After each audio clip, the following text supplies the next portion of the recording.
Oh, my name is Mackie, and welcome back to another edition of 60 Super Bowls in 60 Days. We are in Allegiant Stadium in Las Vegas, Nevada. Yes, Las Vegas is hosting the Super Bowl. Get used to it. It is February 11, 2024. It is Super Bowl 58. It is the San Francisco 49ers versus the Kansas City Chiefs, a rematch of Super Bowl 54 that the Kansas City Chiefs won it in dramatic fashion.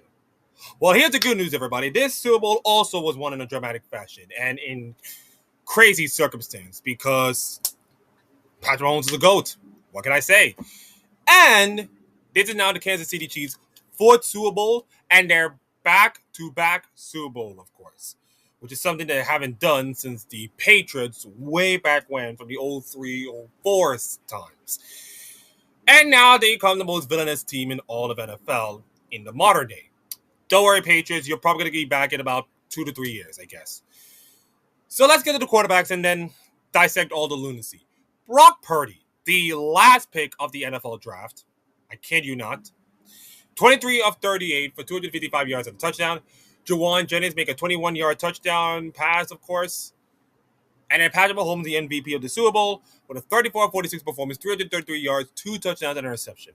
For the Russian, Christian McCaffrey, CMC, 22 of 80 Russian for 3.64 a pop. Isaiah Pacheco, 18 carries for 59 yards at 3.28 a pop. And Patrick Mahomes, 9 carries for 66 yards at 7.33 a pop. For the receiving, Jawan Jennings caught a touchdown pass as well as throwing it. 4 catches for 42 yards at 10.5 a pop and a touchdown. Of course, the touchdown recipient of the Jawan Jennings pass was Christian McCaffrey. 8 catches for 80 yards at 10 a pop and a touchdown. So combined is what? 160 yards on 30 touches. Insane. Deebo Samuel, 3 catches for 33 yards and 11 a pop. Brandon Ayuk, 3 catches for 49 yards at 16.33 a pop. Kyle Juszczyk, 2 catches for 31 yards at 15.5 a pop. For the Kansas City Chiefs receivers, Travis Kelce, 9 catches for 93 yards at 10.33 a pop. Isaiah Pacheco, 6 catches for 33 yards at 5.5 a pop and a touchdown. Rashee Wright, 6 catches for 39 yards at 6.5 a pop. Justin Watson, 3 catches for 54 yards at 18 a pop. Marquez Valdez, Scan Lee, 3 catches for 20 yards at 6.67 a pop. And Cole Hardman, 3 catches for 57 yards at 19 a pop, and the game-winning overtime-sealing touchdown. And unfortunately, my camera freeze, so I decided to continue. For the defense of the San Francisco 49ers, Jabari Brown, interception and 11 tackles. Eric Armstead, sack and 6 tackles. Javon Hargrave, sack and 6 tackles and a fumble recovery. Chase Young, sack and 2 tackles. Fred Warner, 13 tackles. DeMaudre Lenore, 8 tackles, forced fumble. Logan Ryan, 7 tackles, forced fumble. Nick Bosa, 6 tackles. Oren Burks and Tayshaun Gibson, 5 tackles.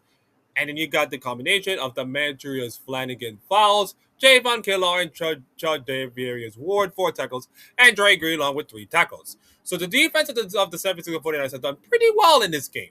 They actually did what they didn't do in the last 2 Super Bowls, which is contain Patrick Mahomes. Brilliant, marvelous, incredible. Now let's look at the Kansas City Chiefs defense. Oof. Justin Reed, half a sack, 9 tackles. George Karlaftis Jr., third, half a sack, 5 tackles. Nick Bolton, 13 tackles. Mike Edwards, 7 tackles. Leah Chanel, 6 tackles on forced fumble. Mike Pennell, 6 tackles. Willie Gay Jr. and Chris Jones, 4 tackles. Michael Dana and Trent McDuffie and L'Jarius Sneed, 3 tackles. And for the kicking specialties, Jake Moody, 1 for 2 on extra points. And that extra point was huge in the context of this game. 3 for 3 field goals. Harrison Buckner, 1 for 1 extra point and 4 for 4 field goals. Total yards, 382 to 455 in favor of the Kansas City Chiefs, and both of them have 2 turnovers each. This game was an absolute doozy. I remember this correctly because my father was in a drunken state, of course. I was watching this game live, of course, with my father. And this was a wild one. To say this game was a wild one is an amazement. So let's just go dive in, of course. Let's get it started. And we're going to start with the coin toss and all kinds of stuff. Christian McCaffrey, unfortunately, there is a fumble recovery by Christian McCaffrey. Yeah, a fumble by Christian McCaffrey for 2 yards and give Kansas City the ball back. Good news is they did nothing and then they punted. Then, of course, I think there was an injury at that time. I believe there was an injury to one of the players. It was one of the injuries to the players, and that person suffered an Achilles injury. Let me just, if I can go down there. I don't know if they have it, but I think I know there was one injury at that one. Yeah,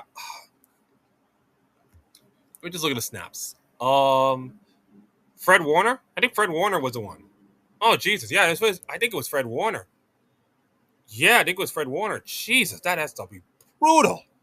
Brutal to do that in the early stages of the game. That has to be sucks. But we move on, of course. Couple of punts there, couple of punts there, another punt, and then you go, Christian McCaffrey run in the middle, and that's the end of the first quarter. And then Jake Moody with a 55-yard field goal, which at this moment was the longest ever field goal made in Super Bowl history. I know, and right now we're getting a 60, 65-yard field goal. I would be shocked if we don't get a 65-yard field goal in the Super Bowl. That would be incredible to watch. But I digress. Then, of course, we got a third down, a fumble by Isaiah Pacheco. Yes, there was two fumbles, by the way. One recovered by the Chiefs. The other was recovered by the 49ers and Javarian Hargrave. Dan says he's going to do nothing, and then a punt. And then the Chiefs do nothing, and then a punt. And then finally some action. Juwan Jenkins throws the ball to Christian McCaffrey with 21 yards to make it 10-0. And Jake Moody kicks the extra point. Hey, look! Kyle Shanahan is leading a 10-point lead against the Kansas City Chiefs again. Where do I hear this movie before? It has to be some kind of familiar movie belonging to all of this. But I've seen this movie before. It's a classic. It's an absolute classic.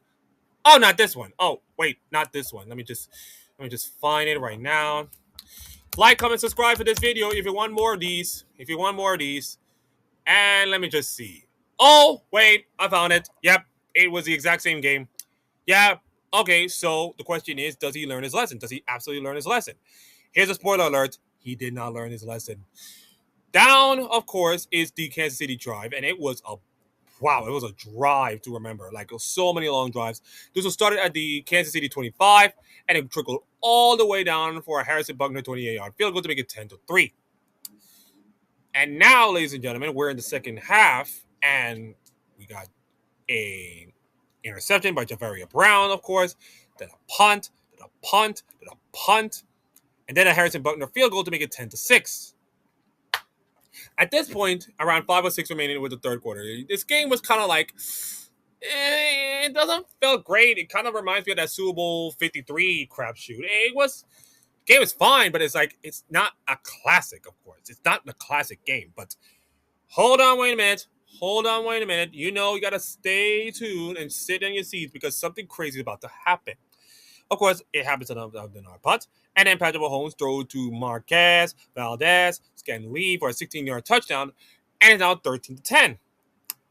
Now then, of course, 2:28 remaining. Brock Purdy will solve the ball, and then Kyle Juszczyk will go in the middle to make it first down and 10 from the Kansas City 42 going to the fourth quarter. And then after all of that, Brock Purdy throws to Juwan Jenkins for 10 yards to make it 17. Wait a minute. No, it didn't. 16-13. You realize that the score line reads 22-25. Have that extra point would have gone through, the mindset of the 49ers would have been a little bit different. It's just a little bit different, of course. But, of course, we just don't know these days. Of course, we don't know. Another Patrick Mahomes drive. Completed pass to Kelsey. The completed pass to Watson. By the way, Kelsey didn't have scored a touchdown in this game.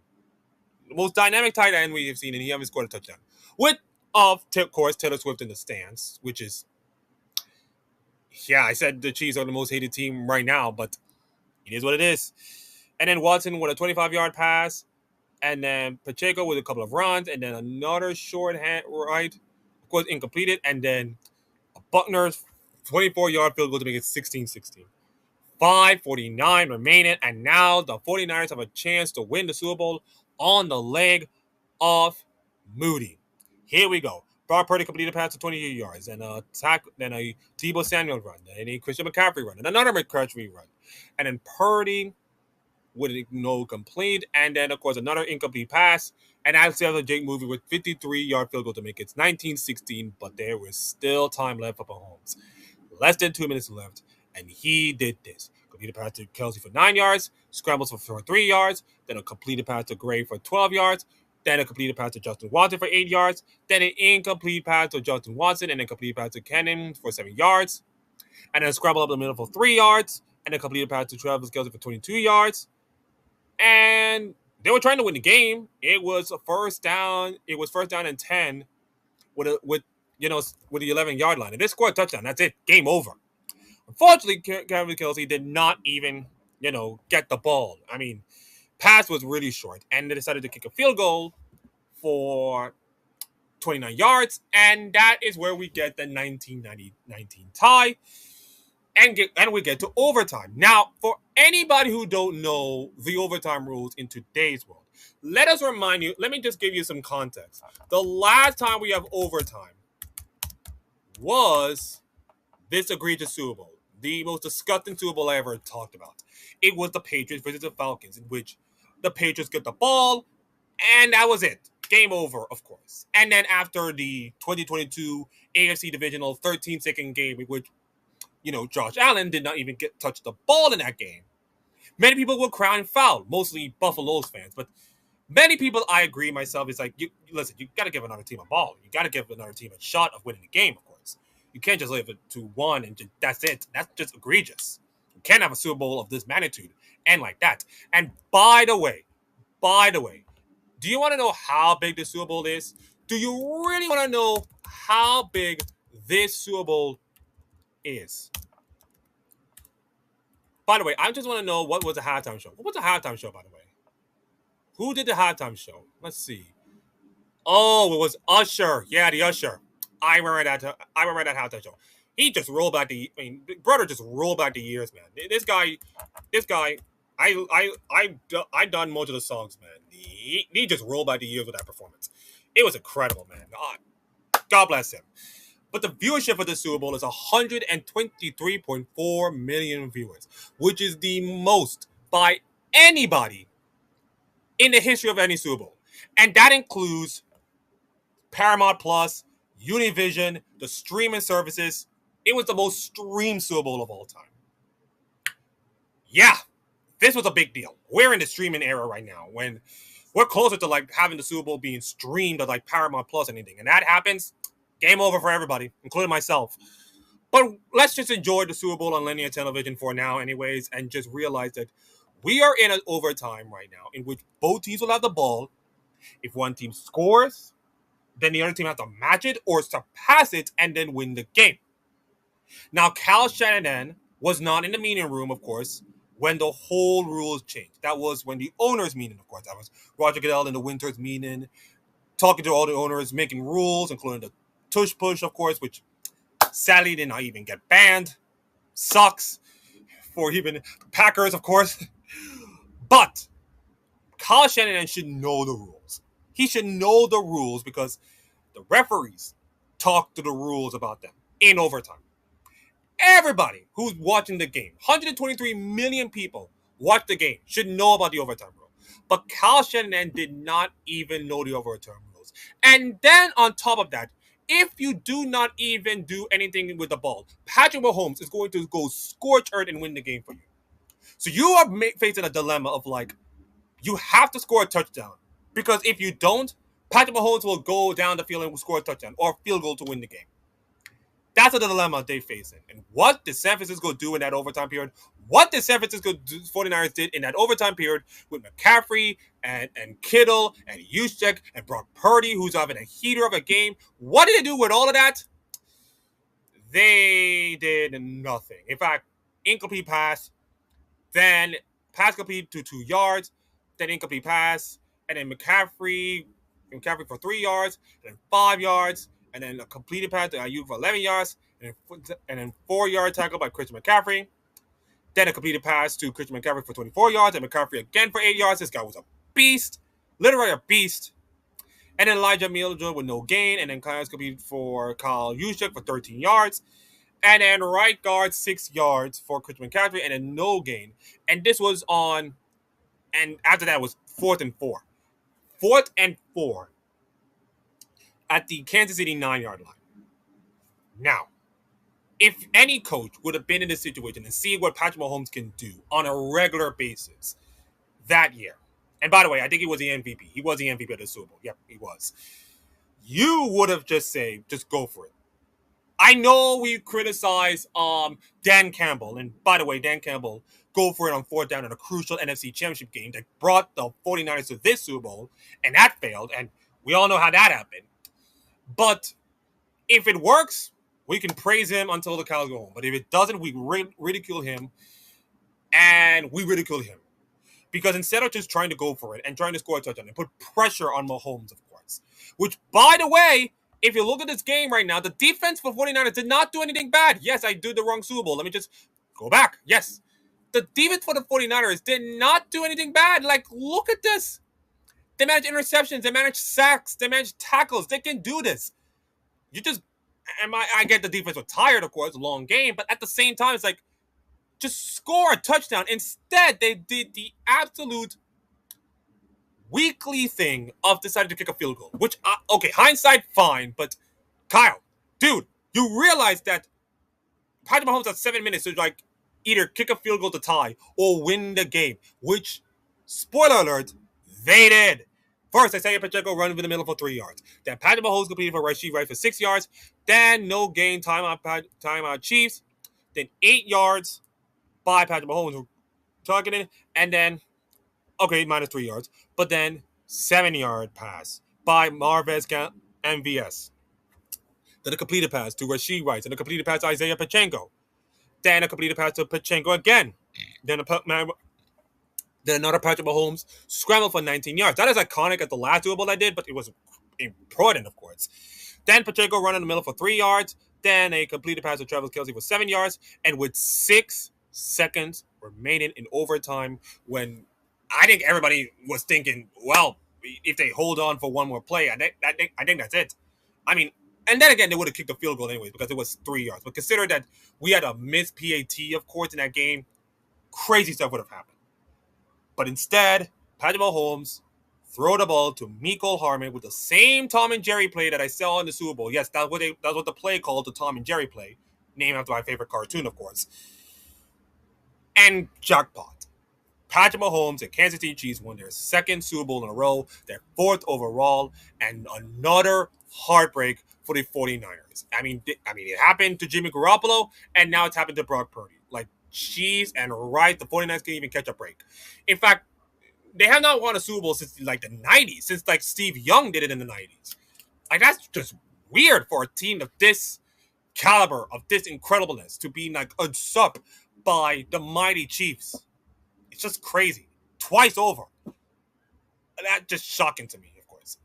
And now the Kansas City Chiefs are now officially the most hated team in all of NFL. And they have an opportunity to make history. Tomorrow on, finally, the last ever Super Bowl review, but not all the Super Bowl reviews. No, this will be the last ever Super Bowl review for a while. But coming up on Super Bowl 59, the Chiefs have another shot of making history, to do something that no other team ever in the history of Super Bowl has ever done.